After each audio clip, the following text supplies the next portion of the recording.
What's going on? Hope you're having a great day. If you love dance, throw a dance emoji in the chat. The guy or the girl. Or both. Okay? So, yeah. Today we're having a conversation about dance, of course, because dance is important. Dance is part of your life, and dance can give you a lot of different things without even trying. Just dance in itself is giving you a lot of things. So, I think the best way to gain what you need from dance is to think of it in a different way. If you know me, if you've talked to me in person, you know that I'm a big analogy person. I'm like, it's kind of like insert blank here. And most of them work out. So we're going to do that today. But first, my name is Joel Casanova. I'm the creator and founder of Beat Hunter Dance, and this talk show exists to help your dance journey be healthy, productive, and 100% yours. And 100% yours. This is not even, and it's freaking me out. Okay, so, dance is like drawing. So if you're thinking about dance, it's kind of like drawing. Okay, there's 3 different levels to drawing. I'm sure someone who actually is a visual artist would differ with what I'm about to say. But in terms of dance, if you're trying to relate dance to drawing and use it as an analogy, there's 3 levels, okay? The first level is a coloring book, right? So in a coloring book, the drawing is already done. They give you a coloring book, but it's empty on the inside, and you decide the colors, okay? So you're like, I'm going to make the face pink and the chest blue and the tail green or whatever, right? So you're like, I'm coloring in and deciding what colors I want, which is why it works for children a lot, because you're like, okay, I don't have to draw this. I just need to color it in and decide the colors that I want to connect to what I'm seeing right now on paper. In dance, this still relates to children, even though it can be used for other age levels, but I use it a lot. I specifically use it a lot for children, is that they need the shape, the structure already done for them. And then they're coloring in what they are doing, right? So I have speed cones, right? These orange speed cones they use for like athletics, and I'll set them in a specific shape, or I'll put them into lines or zigzags or around the floor, and I'll have something physical for the kids to do in terms of dancing and the speed cone. So like, do this dance move to this speed cone, then do a different dance move to that speed cone, and then reverse it, right? So they're practicing the dances, but they have something to go to instead of me just giving them something to do and they don't know what to do with their body or where they're going, right? I also use an agility ladder, so they have like lines and shapes to jump in and out of, and they can use it. So I'm like, step into this square, then step into the next square, then step out, step into the next square. If you've never seen an agility ladder, it looks just like a ladder, but you lay it on the ground. And so a lot of sports people use it for like athletic, like increasing their footwork. I use it for dance footwork, and for especially kids to understand where they're going, right? So in dance, especially for children, it can be used for different ages as well, but giving them something physical that's already there in space allows them to figure out what they're supposed to do in relation to something physical, right? So a lot of times if you just give them something to do in space, they don't know where to go. But if I have a cone for them, I'm like, step out towards this cone, step back towards your other foot, cone, then another cone, right? It gives them somewhere to go, and they have an anchor point. Okay, that's number 1, coloring book. Number 2, connect the dots, right? So connecting the dots is where you're drawing a shape, like not a shape. You're drawing a picture, right? But you go from each dot, number 1, number 2, number 3, they're all numbered, and you follow along so that you are drawing that shape. But the shape isn't done for you. You're the one making it real. So you can use a pen, or you can use a pencil, you can use a crayon, mix colors, whatever. But the idea is that as we're going through this thing, you realize by the time you get from 1 to whatever number is 1, whatever number ends the connect the dots, you stop and you go, okay, this is where I'm going. And then it creates a shape for you, and then you're done. But it's not like a coloring book. You're not coloring in something that's already done for you. You're making the drawing. Anyways, the point is, in dance specifically, as you get older, you have more control of what it is that you're doing. You can be given choreography, or you can be given an exercise, or you can be given a technique to practice, or you can be given a specific move or combo, even like several things connected together, but you're the one connecting it together, right? So like, for example, like an arm wave, if I go from my fingers to my shoulders, from my shoulders back to my fingers on the other arm, I am creating a specific shape, and then I show you how to do it, and then I walk you through it so that eventually you're doing it by yourself. But I've given you, okay, go from 1 to 2 to 3 to 4 to 5 to 6 to 7 to 8, and eventually you've created a wave. It's like connect the dots. I've given you a specific thing to do, but you have to do the thing. And there's no physical object for you to use in dance class or my dance class. You're connecting the dots. The picture isn't made until you've done it. So that's when another phrase that is used in that same way is like, I'm giving you choreography, but I want you to make it your own. And a lot of choreographers will say this phrase, I want you to make it your own. And because you're making it your own, you're basically saying, I'm taking this move and I'm changing it just a little bit, or I'm absorbing it and kind of putting my own spin on it, because I have a shape, but I'm doing it with a crayon versus you're doing it with a pencil versus this person's doing it with a paintbrush. Why not? The idea is you're walking through these different steps, but you're doing it in your own way, and you're the one creating it. No one's creating it for you. Okay? And then the final one is kind of a trick question. Okay? Number 3 is freehand. You're freehanding something. You have a blank page in front of you, and the drawing is being created from your mind to your hand to the page. Right? So you think of something, you have the whatever tool you have in front of you, a crayon, a pencil, a pen, a paintbrush, and it's being created from your mind to your hand onto the page.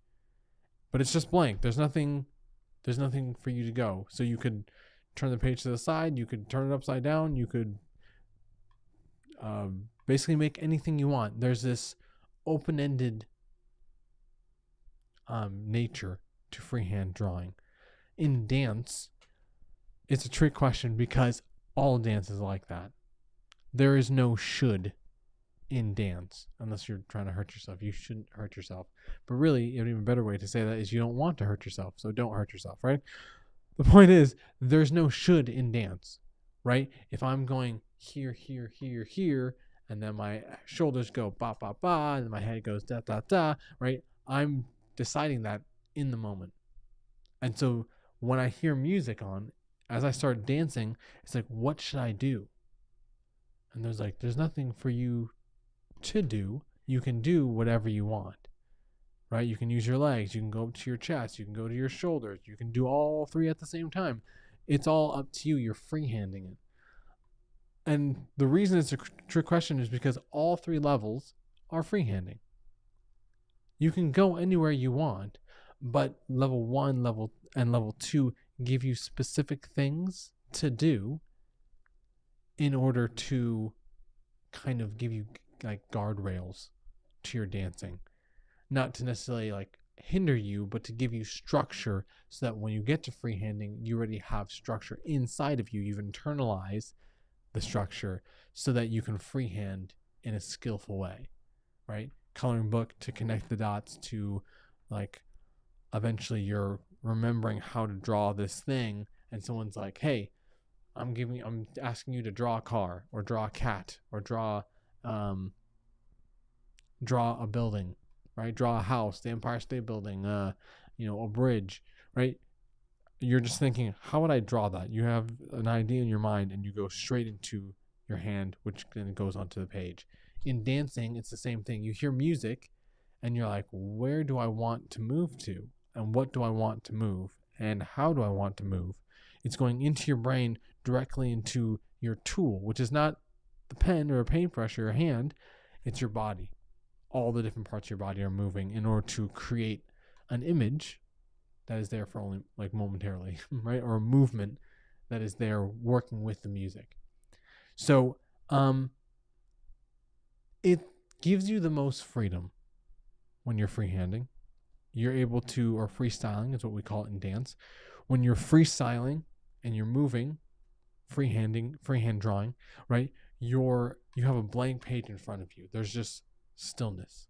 And you're creating movement within your body, around your body, across the floor, into the mirror, out of the mirror, through the doorway, all the different places. And it gives you the most freedom to do that because there is no specific thing you're being asked to do. However, it is also the most difficult because you have so many options. All the options are available to you. What are you wanting to move? How big? Where? With just that one thing or with multiple things at the same time? Are they all going the same direction? Are they going multiple different directions? How tense are they? How relaxed are they? Is one tense and the other one's relaxed, or vice versa? What timing are you doing it to the music? Are you repeating it? How many times are you repeating it? Are you just doing it the one time and then moving to something else? Are you stopping afterwards? Are you pausing? Like, how long is this move going to last? Is it going to last for a full 8 count, or is it going to last 2 8 counts, or is it going to last one beat? There's so many options.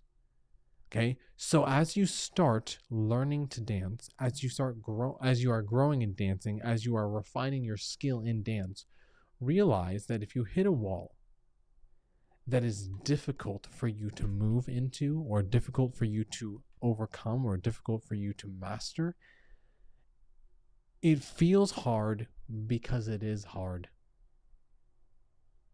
Okay, so if you were to put like an 8-year-old in front of a blank piece of paper, and I was like, I want you to draw a photoreal version of me. Okay, it's not going to come out looking like you, unless they're like a prodigy that already knows how to do that. But as they refine their skill and you start giving them the techniques of drawing, eventually they can hit a point, if that's what they're practicing, where they can draw a photoreal version of someone that's in front of them.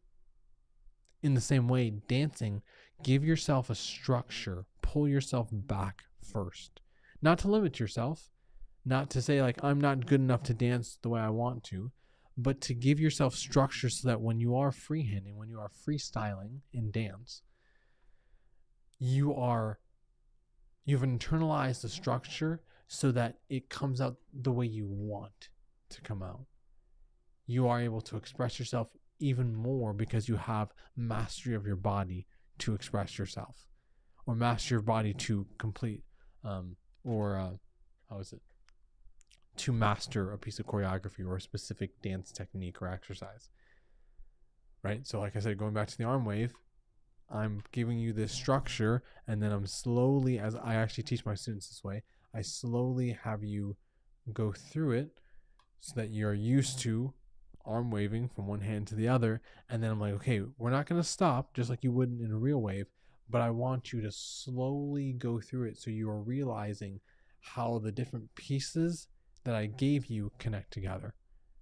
And then eventually I have them just wave hand to hand, left hand to right hand to left hand.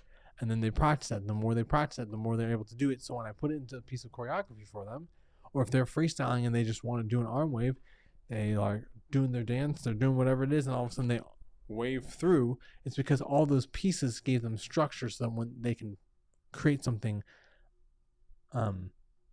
fully completed when they're freestyling or in a piece of choreography. So give yourself structure, give yourself a limit, right? This can be musical or it can be physical. Okay? Musically, start counting 1, 2, 3, 4, 5, 6, 7, 8. Then choose one number to move to. Say it's 6. 1, 2, 3, 4, 5, 6, 7, 8. 1, 2, 3, 4, 5, 6, 7, 8. Then add a second number. It can be right next to it. It could be 5. It could be 7. Or it could be somewhere completely different. Say 3. 1, 2, 3, 4, 5, 6, 7, 8. 1, 2, 3, 4, 5, 6, 7, 8. And you've given yourself structure. Or that's the musically. Or you can have the third level is have a specific sound in the music, right? If there's a specific snare that happens every time, and you're saying, I'm going to only move to that snare. Yeah. Snare and snare and snare and snare. So you're training your ear to connect your body to the music, right? It doesn't matter what you do, as long as you move on that specific thing. Then there's the other side of the coin. The other side of the coin is not musically, but physically. I'm going to move this hand. I'm going to move this arm. I'm going to move this shoulder, right? Choose one small part.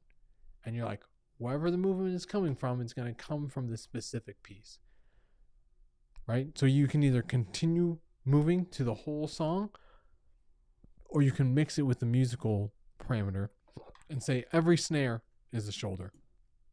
Snare with the shoulder. Snare. Shoulder. Shoulder. Shoulder. Shoulder. And you're giving yourself limits so that when you start dancing and you have a blank page in front of you, quote unquote, if it's drawing, or if you have a blank space in front of you and you're like, I'm going to dance. You're in your room or you're in your kitchen, you're in your living room, you put on a song. Okay, I can do whatever I want, but I know how to use my shoulder in this specific way because I've done that before. Which is why dance classes is a progressional art form, because as you do it, the more you do it, you're going to hit all the parts of the body. And once you hit all the parts of the body, you start refining the movement in all the parts of the body so that you can then use all the parts of the body to express yourself more. And you're going to feel like a limitation. You're in your living room, you push on a song, and you're like, I know that I'm moving the shoulders the way I want to, but I don't know how to move my elbows or my feet or my chest or my hips, right, or my head. And so you're like, oh no, I'm bad at dancing. False. You're growing in dancing. You're freehanding for the first time. And that is like the purest form of dancing, just you moving. So eventually then you get to the point where, I've said this phrase before on this talk show, I say it to my students, I'm going to say it here. You are not getting better because you should get better. You like dancing and you're getting it better at something that you like doing already. Okay? So there's a lot of different analogies that I'll be using in the future. When it comes to dancing, this is one of them. Dancing is like drawing. There's levels.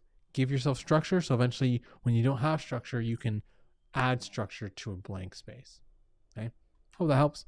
If you want to get specific lessons in this way, where you're getting structure and you're progressing intentionally, hit me up. BeHunterDance.com or BeHunterDance on Instagram. You can slide in the DMs. When you look at the description of this video, I have added a new platform that I'm using called Substack, right? You can subscribe to it. You can even become a paid subscriber. That would be awesome. You get more exclusive things when you become a paid subscriber. There are all of my catalog and different articles and different videos of how I teach dance and different mindset educate the things that I do to educate people on mindset on dance. It's all there. So you can check that out. It's in the description. You can also hear the podcast if you don't want to watch it and you just want to listen to it on Spotify or Apple Music or Apple Podcasts or whatever.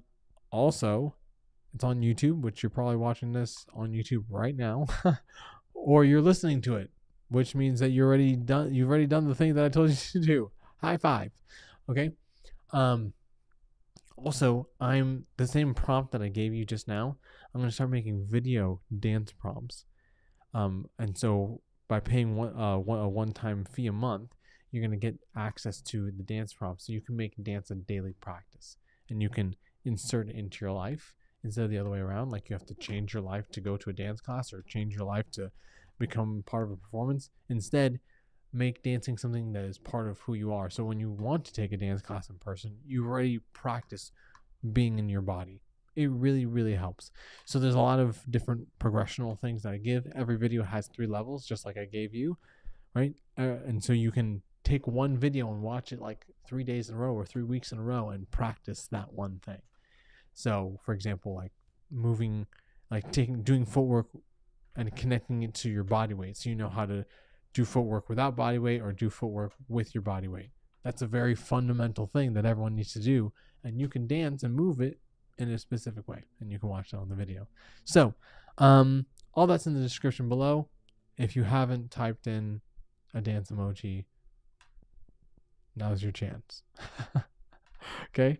Have a great day. And I'll see you next time.